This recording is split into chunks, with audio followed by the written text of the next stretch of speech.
There's a moment in G.I. Jane where the Master Chief, after an intense fight between him and O'Neill, says something quietly revealing. She's not the problem, we are. In that moment, the film stops being about one woman trying to pass Navy SEAL training. It becomes something else entirely. It becomes a story about institutions, identity, and the cost of belonging. Because beneath the training montages, the shouting instructors, and the political drama in Washington, G.I. Jane is asking a deeper question. Not whether women can serve in combat, but what a person must sacrifice in order to be accepted by a system that wasn't necessarily built for them in the first place.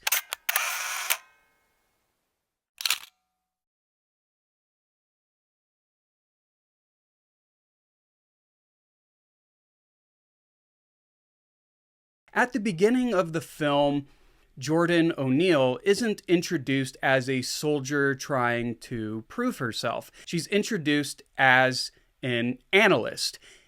And in a Senate confirmation hearing about women in the military, a senator poses a question that reveals the entire tension of the film. How strong do you have to be to pull a trigger? The question isn't really about strength. It's about legitimacy.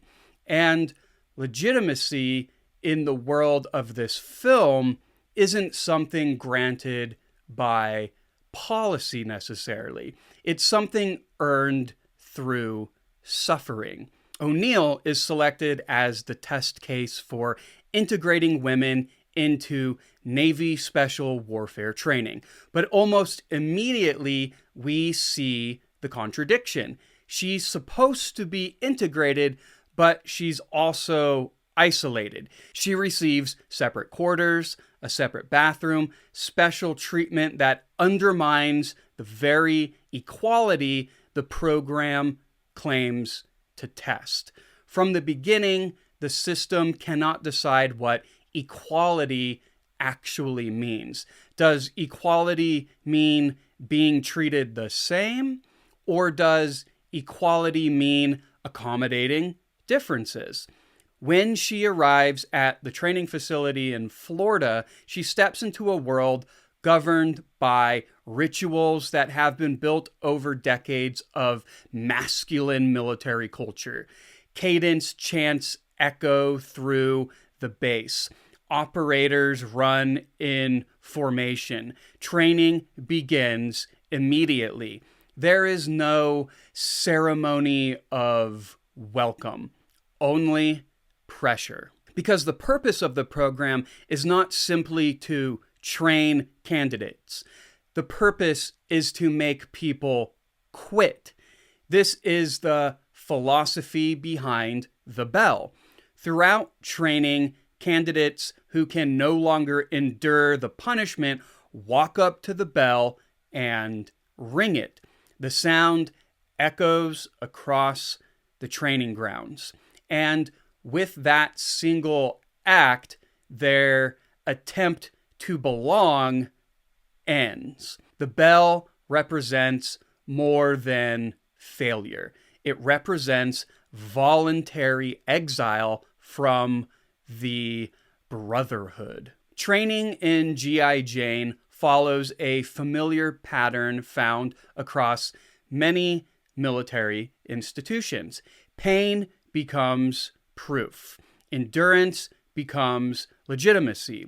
Shared hardship becomes the foundation of trust. They are denied sleep, comfort, and privacy. And the message is repeated constantly. The best thing about pain is that it lets you know you're not dead yet. This philosophy runs deep within military culture. Suffering is not merely tolerated. Suffering is ritualized. It becomes the gateway through which individuals transform into members of the group. But for O'Neill, the suffering carries an additional layer because she isn't just trying to survive training, she is trying to overcome an assumption that has already been made about her. She doesn't belong. Hostility toward her appears immediately. In the chow hall, the operators openly speculate about her abilities. Wait, I got no problem with it. No split tails getting through this program. No way, Jose. I petitioned for 2 years to get into this program. That's 2 years of letter writing, 2 years of pulling strings, and now I finally get here and it's gone co-ed? Yeah, elite combat unit. It's bullshit. I mean, they can't do what we can do. How's it happen? All I'm saying is one night, Lord. Just give me one night and I'll set her straight. Some express some concerns. Others express outright contempt. The comments are crude, the insults personal. The presence of a woman disrupts a cultural space that has long been defined by exclusion. And so the burden placed on O'Neill becomes enormous. She cannot simply pass training. She must do something harder. She must prove that she deserves to exist in the space at all. It's the double standard, the separate quarters, the deferential treatment. It's the way you practically pulled my chair out from me when we first met. Because I was civil? Now you're complaining. I can't afford civility, sir. How am I supposed to fit in with these guys when you've got me set up as an outsider? You've given me a different set of rules. Eventually, O'Neill reaches a turning point. Frustrated by the unequal treatment she receives, she confronts the commanding officer and demands the removal of accommodations. No special treatment, no separate quarters, no exceptions. If she is going to succeed or fail, it must happen under the same conditions as everyone else. Then comes one of the most symbolic moments in the film. She walks into a barbershop, and with no one there to help, she shaves her own head.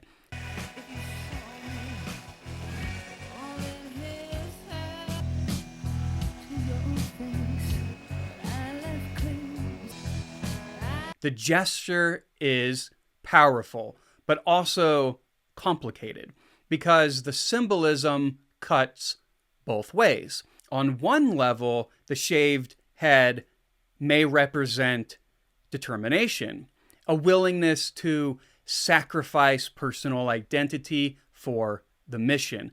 But on another level, it raises an uncomfortable question.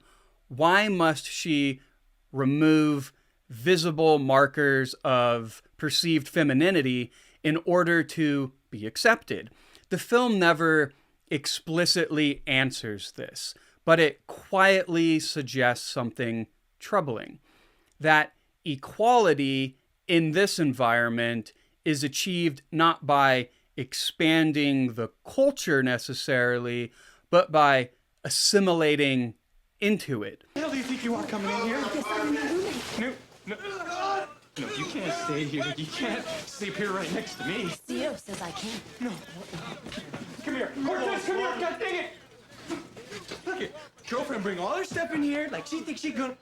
The deeper she goes into training, the more the political world surrounding the experiment begins to interfere. Back in Washington, the program that placed her there becomes a liability. News coverage emerges, photographs of her training appear in newspapers. Suddenly, the experiment is no longer quiet. Who's got a cigar? Didn't know you smoked, sir. I don't. I just want to chew the hell out of it. The woman, identity unknown, is believed to be the first female candidate for the elite Navy SEALs training program. Her presence could signal a shift in the military's These were supposed to have been discrete test cases. That was the agreement. It becomes public. And with publicity comes fear.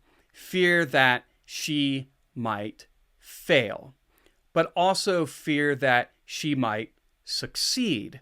Instead, it proved something far more uncomfortable, that the system itself might be wrong. And when institutions are threatened by uncomfortable truths, they often do something predictable. They protect themselves. Then there's an attempt to remove O'Neill from training through a malicious accusation. She is accused of violating military conduct regulations through a rumored relationship with another woman. In the era of don't ask, don't tell, such accusations could end a career. The allegation doesn't need to be true. It only needs to be believable enough to justify removing her from the program. Claims have been made that you have engaged in fraternization of the same-sex variety. Is someone suggesting that I'm a lesbian? We're not asking if you are, Lieutenant, and you're not required to respond, even if asked. This is merely an informal inquiry. And in this moment, the political theater of equality reveals itself completely. O'Neill was never just a soldier. She is a symbol that could be deployed or discarded depending on what was most politically convenient. The same system that placed her in the experiment now attempts to erase her from it. But the story doesn't end there.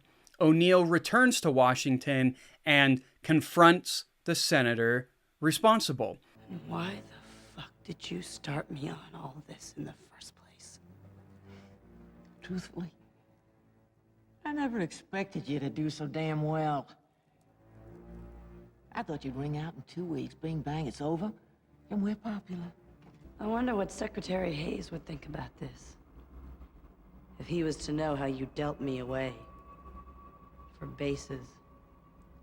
For votes. What makes you think he doesn't know? In a tense private conversation, the senator explains the reality of political survival. No politician can afford to send women home in body bags. Not because women are incapable of dying in combat, but because society reacts differently to their deaths. Equality is constrained not only by institutions, but by cultural expectations surrounding gender itself. And once again, the question emerges: what does equality actually mean? Is it equal opportunity, equal sacrifice, or equal acceptance of risk? The film refuses to resolve these questions neatly. Instead, it pushes O'Neill back into the training pipeline. Ready for round 2? Booyah, Master Chief. The final act of the film shifts the setting from controlled training environments to real combat. During a submarine exercise, O'Neill's unit is redirected to respond to a crisis along the Libyan coast. The mission feels improbable. Training candidates rarely deploy on real operations. But in the logic of the film, the purpose is clear. This is the final test, not of endurance, but of trust. During the mission, the Master Chief is wounded, and the situation becomes chaotic. Enemy forces pursue them. Extraction becomes uncertain. In the chaos of the battlefield, hierarchy dissolves into survival. And in that moment, O'Neill does something simple. She drags the wounded Master Chief to safety. The same act for which he once received a medal. And suddenly the long arc of the story closes.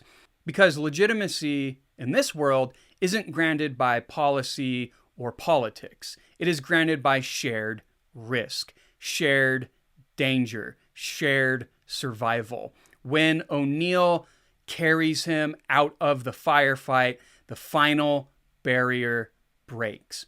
She is no longer the experiment. She is no longer the outsider.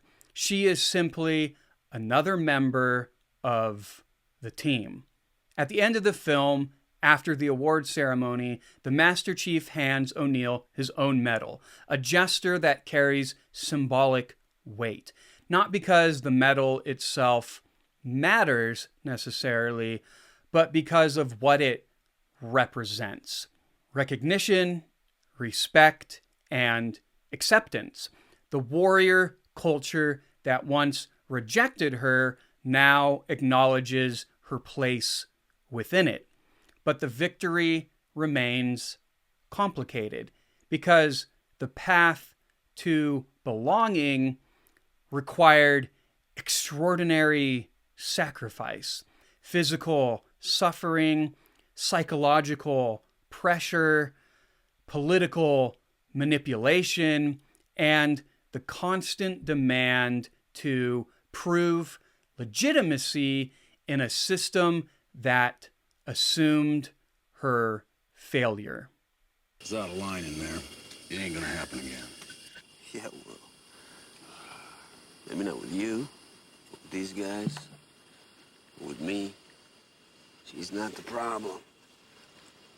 We are.